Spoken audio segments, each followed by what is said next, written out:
communauté de personnes qui sont engagées à changer de vie, à changer des choses dans leur vie ou qui sont en voie de donner ce virage à 180 degrés dans leur vie, que ce soit leur vie personnelle, professionnelle, parce que de toute manière, pour moi, tout ça est lié. Donc, si vous êtes actuellement dans cette situation de j'ai super envie, je ressens au fond de moi que cette vie-là ne me convient plus, je veux changer de région, je veux changer de boulot, je veux changer de vie conjugale, familiale, parce que ce que je vis là est en train de m'éteindre et de me détruire à petit feu.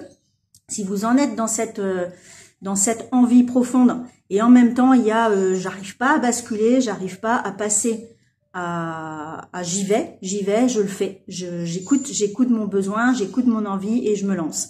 Donc comment est-ce qu'on arrive à basculer de cette situation de j'ai ce désir profond en moi à j'y vais, je saute le pas, je mets mon parachute et j'y vais. Donc ce que je vous propose de faire, c'est vous raconter mon histoire pour que vous voyez que en fait, mon intention, elle est de vous montrer que moi, je suis pas une Wonder Woman, je suis pas quelqu'un qui est né dans une famille où tout le monde bougeait comme ça. Bien au contraire, moi, je suis née en Bretagne, dans une famille, vous savez, les Berniques là, qui sont bien incrustés au rocher.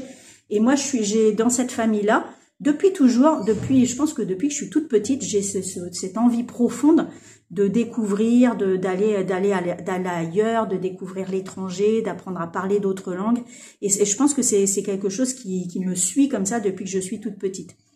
Et du coup, ce que je vous propose de vous partager là aujourd'hui, c'est comment est-ce que j'ai réussi à qu'est-ce qui a fait que j'ai réussi moi à m'expatrier, que j'ai réussi aujourd'hui à vivre en mode expatrié à Bali. Là, je viens de rentrer à Bali là il y a une dizaine de jours. Donc, comment est-ce que j'ai fait moi? Donc, je veux déjà vous dire que je sais que vous avez des peurs et je le sais d'autant plus que j'ai eu les mêmes. Les peurs que j'ai eues, la première fois que j'ai quitté ma Bretagne natale, c'était en 2011, où à l'époque j'étais mariée et avec mon mari, on est parti s'installer vivre sur l'île de la Réunion. Et là, ça a été en même temps hyper excitant, hyper enthousiasmant, et au fond de moi, j'étais blindée, terrorisée de peur. Je n'avais jamais quitté ma Bretagne natale. Alors si, j'étais partie en vacances comme ça, 15 jours en Tunisie, et j'avais dû partir un peu fille au père quand j'étais plus jeune, mais vous voyez, enfin, on était loin de vraiment tout vendre, tout plaquer, tout quitter, et le boulot, et la maison, et les meubles, et les voitures, enfin, donc je n'avais jamais fait ça de ma vie, donc bien sûr que j'étais terrorisée, bien sûr que j'avais des peurs énormes, et je me rappelle, si j'avais vraiment des trois peurs comme ça à vous partager, j'avais bien sûr l'énorme peur du manque, que j'ai longtemps eu, hein. Celle-là, elle a vraiment collé à ma vie pendant de nombreuses années, hein. C'était comme le sticker, le truc, tu sais, dont t'arrives pas à te défaire. Donc cette peur du manque, je l'ai eu énormément pendant de nombreuses années.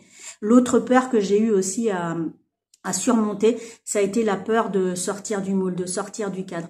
Moi, je suis issue d'une famille où on est 4 enfants, et parmi les 4 enfants, je suis la seule qui vit cette vie-là, qui vit à l'étranger, qui a monté son entreprise, qui travaille en libéral.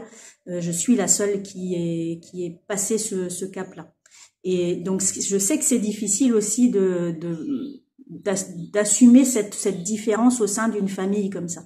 Je sais combien ça peut être difficile d'avoir la peur du jugement, du regard de l'autre. Donc ça aussi, je l'ai dépassé, je l'ai connu et je l'ai dépassé. Et enfin, je pense que la troisième peur, c'est la peur de se planter, la peur de mais qu'est-ce qui va se passer si ça marche pas, quoi. En fait, moi j'ai quitté un boulot où j'étais fonctionnaire, j'étais cadre catégorie B, j'étais responsable d'un service enfance et famille.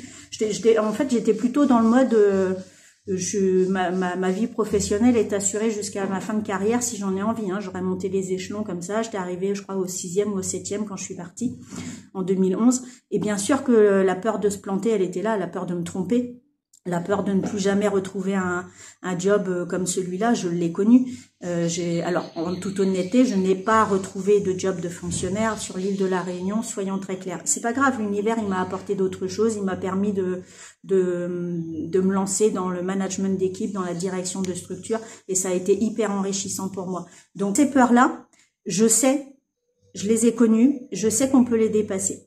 Et je vous dis ça parce que donc la question de départ, c'est oui, mais comment on arrive justement à aller au-delà de ces blocages, à aller au-delà de ces peurs-là? Je crois que hier soir, j'en discutais avec ma collègue et amie Et toutes les deux, on adore voyager, on adore. Et Juliette, elle me disait qu'elle, pendant des années, elle avait même peur de monter dans un train, de prendre un avion toute seule. C'était hors de question de prendre le métro toute seule. Donc en fait, nous sommes toutes les deux des personnes qui avons dépassé comme ça énormément de peur. Et je pense que le carburant numéro 1, ce à quoi vraiment il faut aller se raccrocher, c'est quoi mon envie profonde, c'est quoi mon grand rêve, c'est quoi ce qui m'anime, c'est quoi qui me fait me lever le matin avec cette patate et cette niaque.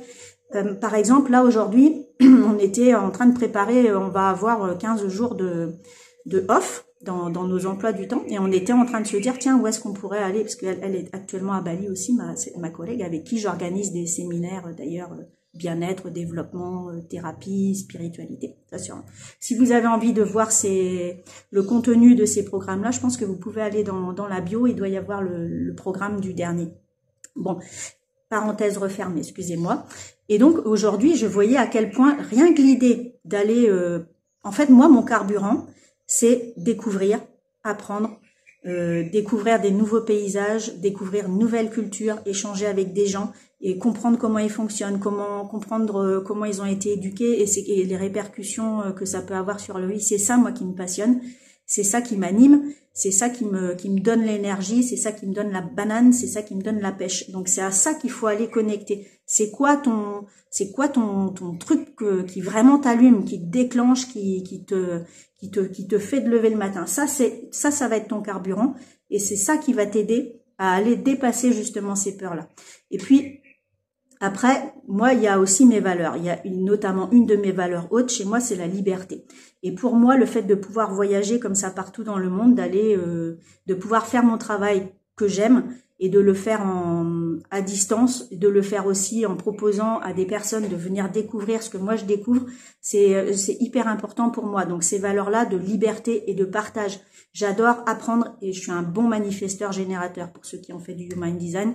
Donc j'adore faire ça, j'adore découvrir, apprendre et puis vous le partagez. C'est ça c'est mon autre carburant. Et donc ce que je t'invite à faire toi pour aller justement dépasser ces blocages, pour aller dépasser ces freins, c'est d'aller connecter à mais c'est quoi qui m'anime, c'est quoi mon grand pourquoi, qu'est-ce que j'ai envie de donner, où est-ce que je me sens pleinement heureux quand je suis à contribuer et quand je contribue à faire quoi. Donc réponse en tout cas que je vous aide à trouver à travers mes accompagnements. Ce que je vous invite à faire, si vous sentez que vous n'avez pas trouvé votre carburant, là, vous savez que il y a cette envie, là, ça vous titille, et en même temps, vous avez super peur de faire les mauvais choix, ce que je vous invite à faire, c'est d'aller prendre un rendez-vous avec moi, et souvent, on a une première heure comme ça, où je vais pouvoir aller voir si vous êtes en capacité de faire ces changements. Est-ce que c'est le bon moment pour vous?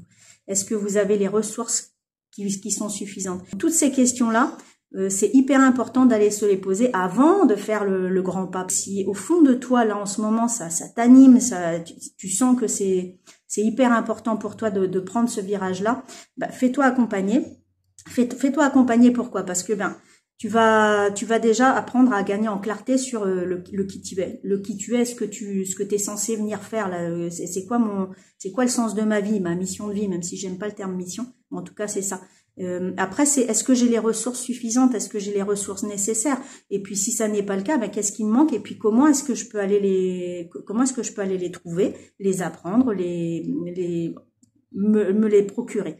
Donc ça c'est les ressources, et puis après c'est je peux vous aider aussi à aller mettre la bonne stratégie en place, c'est-à-dire par quel petit pas tu vas commencer, par quelle action tu vas commencer, qu'est-ce qui va pouvoir te enclencher le processus de ça y est, je l'ai pris ce virage, j'ai pris ma décision et maintenant je prends ce virage et j'y vais et je me lance. Et même si c'est pas parfait, et même si j'ai des peurs, et même si j'ai des doutes, on en a tous et on en aura tout le temps. Maintenant, le seul truc, c'est d'apprendre à se diriger avec ces peurs-là, et ça aussi, c'est quelque chose qu'on est en capacité de faire. On est en capacité de se driver, de se diriger malgré nos peurs, malgré nos doutes, malgré la peur du regard de l'autre, malgré la peur du jugement de l'autre, malgré la peur de se tromper. C'est d'aller connecter à ce qu'il y a de plus fort, ce qu'il y a de encore plus fort que ces peurs-là. Et c'est comme ça qu'on arrive à se jeter dans le grand bain. Donc voilà, donc si vous souhaitez être accompagné, je vais ouvrir à partir de début mars des nouvelles places en accompagnement en individuel.